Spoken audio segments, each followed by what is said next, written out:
একটু ভাবেন তো, মেডিকেলের যেই রোগী ভর্তি থাকে এর ইংরেজিতে কি কয়? পেশেন্ট। আবার ধৈর্যশীল যে তারেও কয় পেশেন্ট। মানে কি জানেন?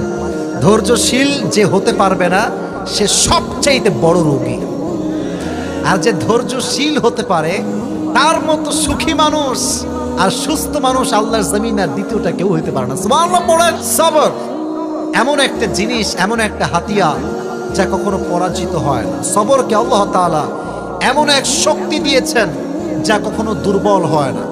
এই সবরকে আল্লাহ তাআলা এমন এক তীর বানিয়েছেন যা কখনো লক্ষ্য ভ্রষ্ট হয় না। সবরকে আল্লাহ তাআলা এমন একটি দুর্গ বানিয়েছেন যা কখনো ধ্বংস হয় না। সবর এবং সাকসেস, ধৈর্য এবং সফলতা হচ্ছে দুইটা সহোদর ভাইয়ের মতো।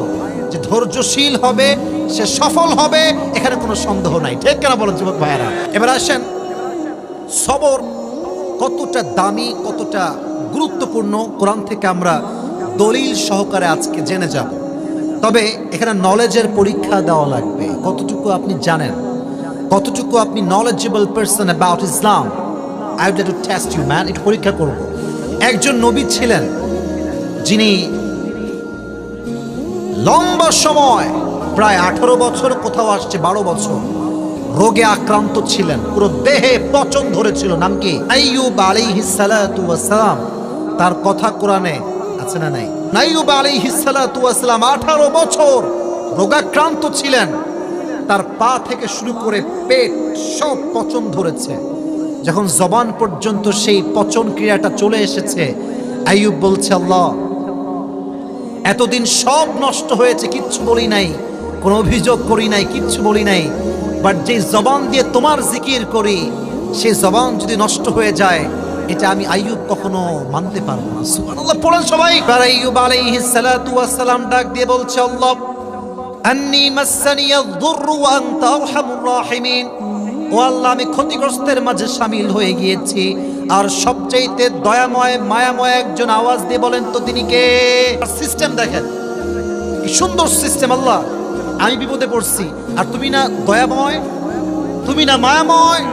তার মানে হচ্ছে আল্লাহ তুমি আমাকে বিপদে দেখবা আর বিপদ থেকে উদ্ধার করবা না, এটা তো কখনো হইতে পারে না। সুবহানাল্লাহ পড়েন সবাই। আল্লাহ বলছে, আইয়ুব আর কোনো টেনশন নাই। ফাস্তাজাবনা লাহ।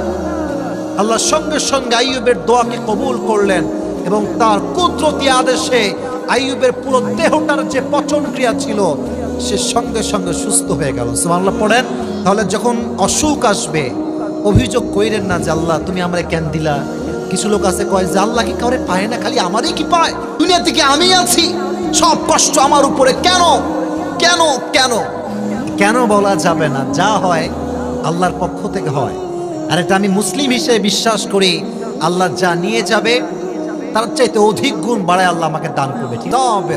You must have to be patient in every kind of situation. যত যা ঘটে যাক জবানে একটা মুচকি হাসি রাখবেন, দেখবেন আপনার মতো সুখী আল্লাহর আকাশের নিচে আর কেউ হইতে পারবে না। সুবহানাল্লাহ পড়লেন না? কামায় কম, বাট দ্যাটস হালাল, দ্যাটস নট হারাম ম্যান। হালালের সংখ্যা অলওয়েজ কম হয়, বাট এর সুখটা অফুরন্ত হয়। হারামের সংখ্যা অলওয়েজ আধিক্যতায় সবচেয়ে বেশি হয়, বাট এর সুখটা মাত্র সাময়িকের জন্য হয়। অতএব don't complain. Whatever you have, think about that.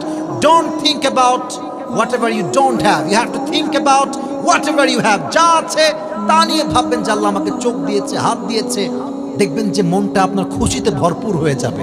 আর ভাববেন যে টাকা নাই রে ভাই, R15 নাই, আইফোন নাই, বাড়িতে টাইলস নাই, আপনার পুরো জীবনটা অসুখ দ্বারা ভরপুর হয়ে যাবে। ঠিক কেনা বলেন যুবকেরা?